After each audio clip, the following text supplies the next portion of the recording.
Man United 4, Chelsea 1, top 4 secured. Just a bizarre game with about as many chances for both teams as I've seen all season. But as we've seen time and time again this year, the likes of Rashford, the likes of Bruno Fernandes, the likes of Casemiro coming in clutch when we needed them the most. Top 4, like I said, secured. I'm joined by Scotty. Weird game. But one that, even though Chelsea had loads of chances in the first half, I felt like we deserved to win that. Yeah, Chelsea had the better chances in the first half and made a right hash of it, really. They were toothless in their attack, and I think that's something United have been guilty of in parts of this season. But thankfully, we were a lot more clinical than we haven't been, I suppose. Yeah. You know, I think if that was a better opposition, then it would have been a completely different game. I thought the second half, after Anthony went off, it felt like United dipped at the end of the first half, but the second half Sancho went over to the right, and it was actually a decent performance. The first half it felt really difficult to get through because it was pre-season fodder, like Ronaldo was saying.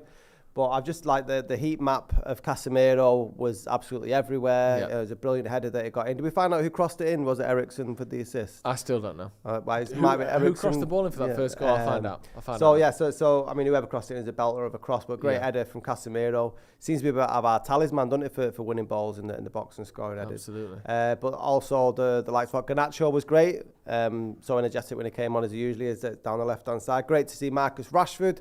30 goals, first time a Manchester United player has done that since the 2012-2013 season.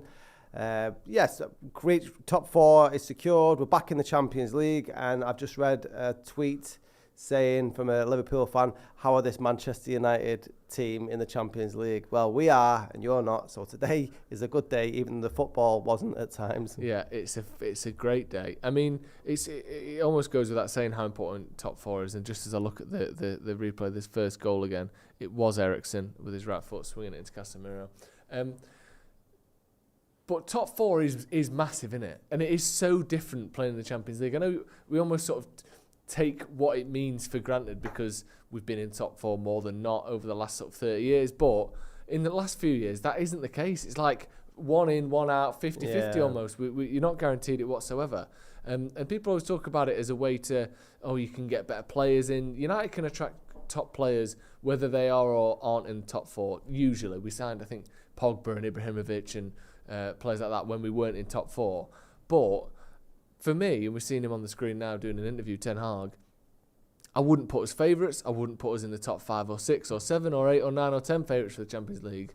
But I genuinely think that he's the sort of man. We've seen how good he is in cups. It's, for me, this isn't just about, now we can sign Kane. This is, now there's another competition we can try and win. Yeah. Like, I think it's massive. Like, I genuinely think next year we will have a good go at it. It might, I don't, like I said, I'm not putting us up there, but I'm saying I feel like we've got a better chance next year than we have in recent seasons of actually trying to get something going in the Champions League. Oh yeah, I couldn't agree with you more on that front. I mean, let's have it right. This is Ten Hag's first season.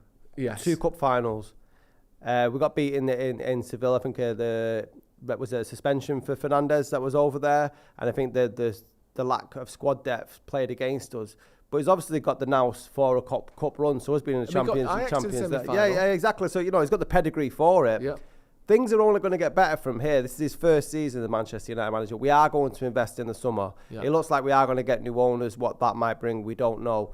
But if we are, reaching out for Harry Kane or a new striker, that's only going to bring the goals in next season. We've got like a foundation now. It was never going to be Ten Hag comes in at the beginning of the season, we're going to win the league and everything will be rose. It was never going to be that. I think we've actually gone beyond what I'll call myself a cynical United fan. That I didn't think we'd reach 2 cup finals and be top 4. I thought a cup at best. I didn't think we'd do what we've done. So we're above where I thought we'd be, and we're going to build on that. So the football wasn't great the first half. Second half, I thought we sort of really knuckled down. It could have been, Kepa saved like 6-7 shots in the last 15 minutes. I was hoping for 5. And it was despite the football today was our biggest result of the season, which is bizarre, really. The first time we've scored, only the second time we've scored 4. Yeah, and like you said, 4-1 is the biggest margin and goals combined that we've seen all season. Bizarre. And the game itself, we'll get back to the sort of implications, because obviously this is a big moment in terms of not just the top four, but Rashford, and I think I want to talk about Sancho as well.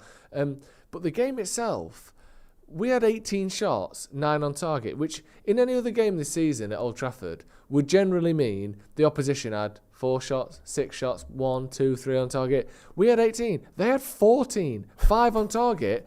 They had 3 big chances, and I can tell you, because I remember from the end of the first half, none of those 3 big chances were shots on target. So it should have been 8 on target minimum. They could have scored. Like Havertz had basically a free shot from 10 yards out. Gallagher had a free shot from 10 yards out. Sorry, Havertz was a header, wasn't it, that he put wide. Hall had a few good shots. It was a bizarre game in that first half. But then second half, I think someone that I know I've criticised in recent seasons, not necessarily criticised, but just pointed out that he hasn't been good enough. But I think in the second half was really, really good, and maybe his one of his better performances this season, maybe his best, was Jadon Sancho. Made 4 chances, more than anyone else in the game.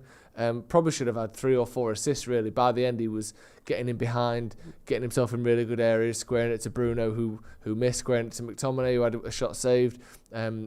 I thought when he moved onto that right-hand side after Antony's injury, which is obviously frustrating, I thought he was actually excellent. And a lot of times I've tried to force my way to say that Sancho's had a good performance, when really it would be an average performance for a Rashford or for a Bruno or whatever. But today I thought he was genuinely good. Yeah, no, really good. I agree with you. It was a completely different play to the player that played on the left-hand side in the first half. For me, Jadon Sancho, when he's played on the left, it seems like he has to think about things a lot more. But what I watched tonight was a player that was playing on instinct and enjoying it as well. There was a lot more sort of, working off intuition rather than sort of, what should I do next on the ball. And that played dividends, because we were getting a lot more balls into the box. And we don't know the extent of Antony's injury, but given Sancho's performance there, it would seem that that's a shoe-in for me anyway to replace Antony if need be. Garnacho on the left for the cup final, but getting ahead of myself. But yeah, we'll criticise when they're not playing well. He's obviously had a not an easy season off the field, and he went away for a while. But yeah, he's definitely up there, one of his best performances of the season. That second half. But that second half when he was on the right. Yeah. I'm really happy to see that, because it was getting to the point with him where I thought, what is a good performance from Jadon Sancho? Is this all he's got to offer? But tonight I thought his passing looked more composed. Like I said, I'm talking all on the right-hand side here. But the pass to Martial was excellent for the goal. Like I said, there was ones to Bruno, ones to McTominay that could have gone in. Having shots himself as well. It was just, he looked much more dangerous, didn't he? Yeah. And maybe this Chelsea team isn't the best kind of sounding board for whether a player is having a great day or not. But it's the same Chelsea team that was playing on the left-hand side. Exactly, yeah. And he looked a lot better. And we're going to go through again some of this top 4 implications. Talk about Antony's injury as well, because that's slightly concerning. I want to talk about Rashford getting 30 goals. But before that, I want to talk about Chelsea. And Adam McCullough has been speaking to Last Fan Standing, talking about the absolute disaster. And I would say, and I've been saying this for a few weeks, and this game is not going to change my opinion, talking about what I would deem to be the worst managerial season of any manager in Premier League history for Frank Lampard. To be fair, history would tell you that it'll probably go tits up. But based on the fact that Chelsea fans, we're at a very low point now, the fact that we're talking about we've ruined 3 managers in one season. This is an episode about manager of the season. Join the club. Is laughable. But I will say Pochettino is a good fit. There were managers I wanted ahead of him. So in terms of how happy I am, once Luis Enrique was out, Nagelsmann was out. I think, to be honest, I kind of saw bright lights with Nagelsmann. I got excited about it. But then realistically, Pochettino, I think, is a better appointment. Because when you look at his record at Spurs in the Premier League, it isn't bad. I'm sure you would happily say right now that you would want him at Tottenham. 100%. And I think with that record that he's got of working with young players, and he's happy to work with the new directors at Chelsea, there's a big new sporting department there. I think there was a big conflict with Tuchel with them. I think Potter just didn't really have the nous to be able to know how to work with too many new people at the club, and I think it overwhelmed him. And I think Pochettino's, with that experience at Spurs, PSG, I think this is a step up from both of them clubs where Pochettino can finally have everything that he could possibly want in terms of budget, quality of players. And I think the build-up from him, he's been waiting for this kind of moment in his career. So I think in terms of what Poch's development has got to, where Chelsea have got to, he's the perfect man for what we need right now, and I think we're the perfect club for him too.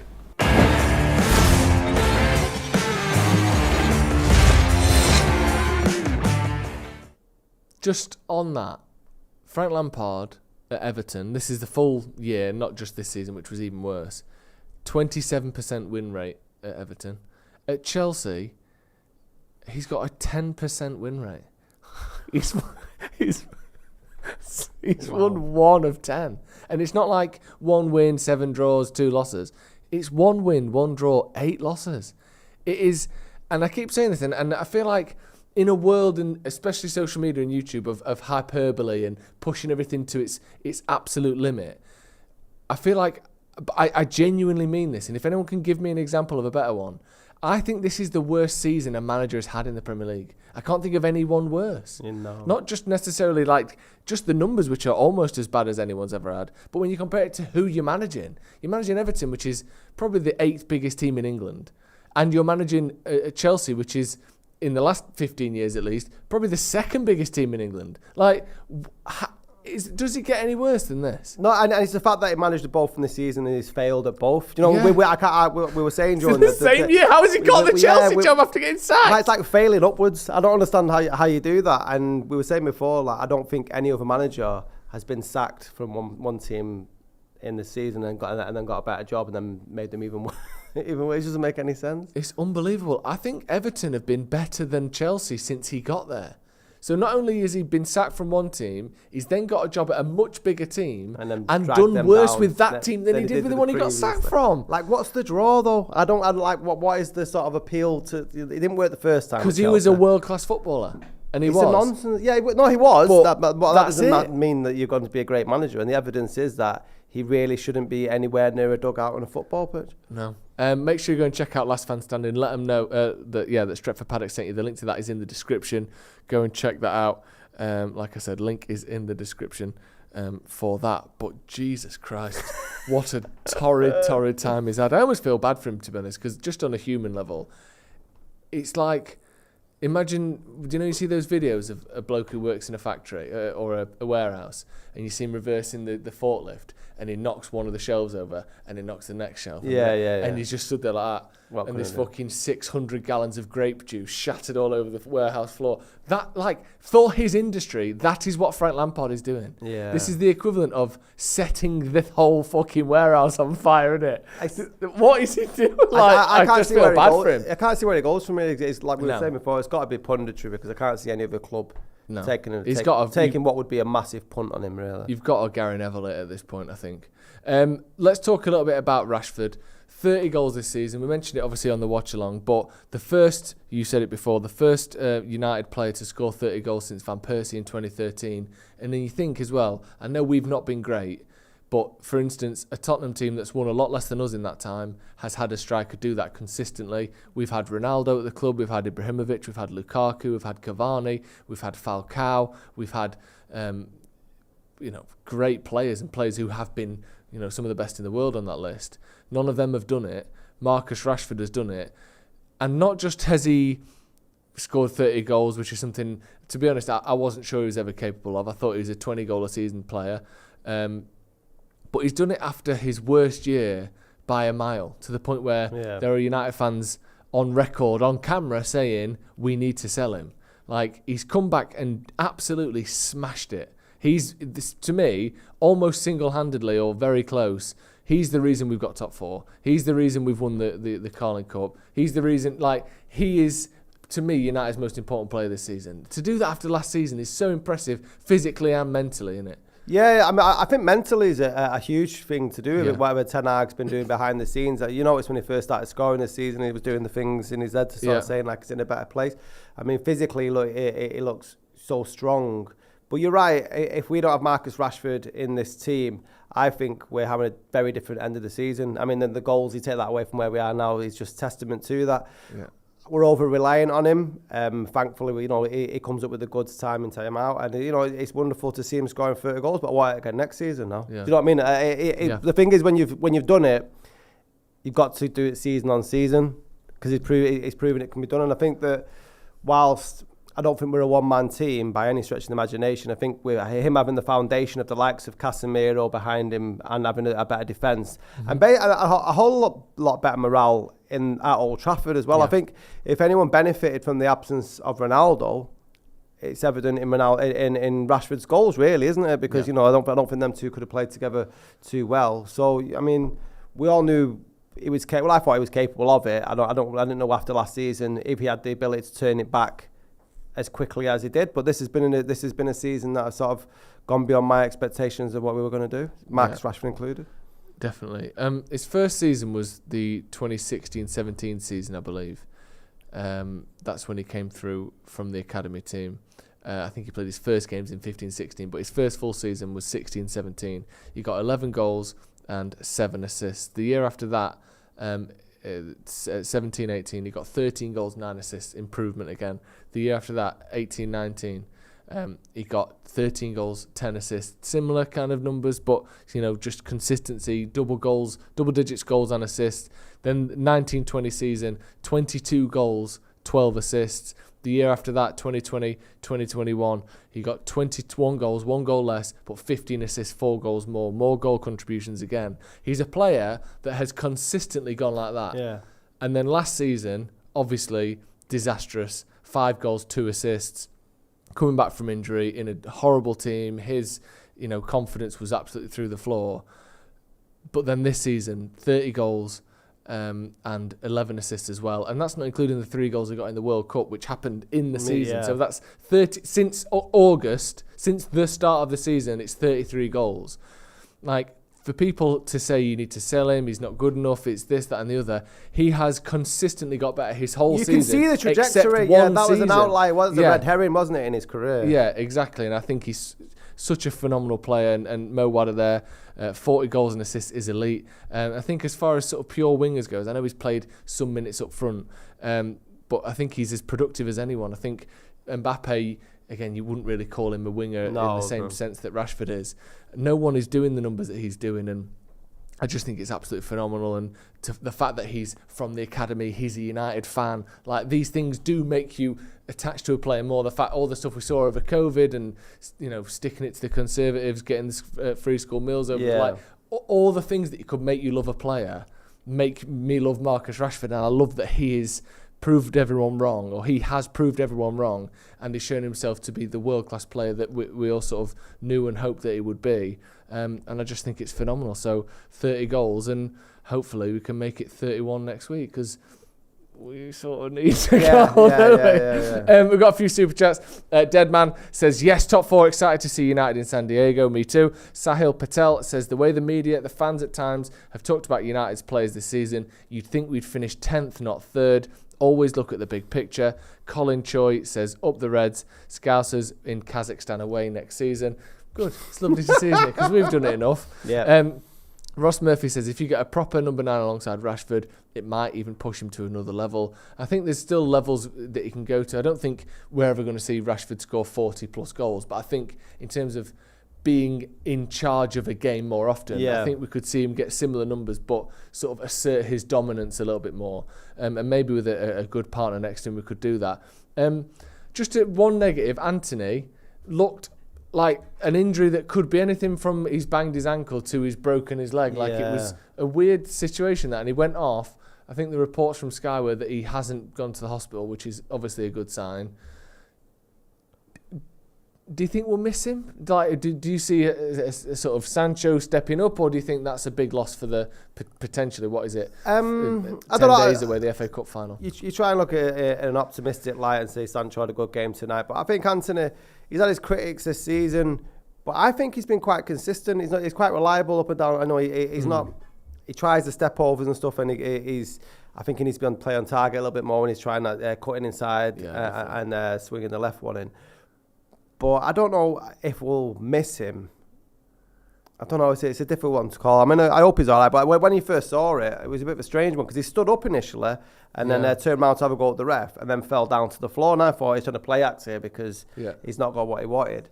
And then obviously the stretcher came out and it was a bit of a weird situation. So, I mean, you'd think because he would be there for our strongest starting 11 for United at Wembley. So you don't want to cause another problem for Ten Hag.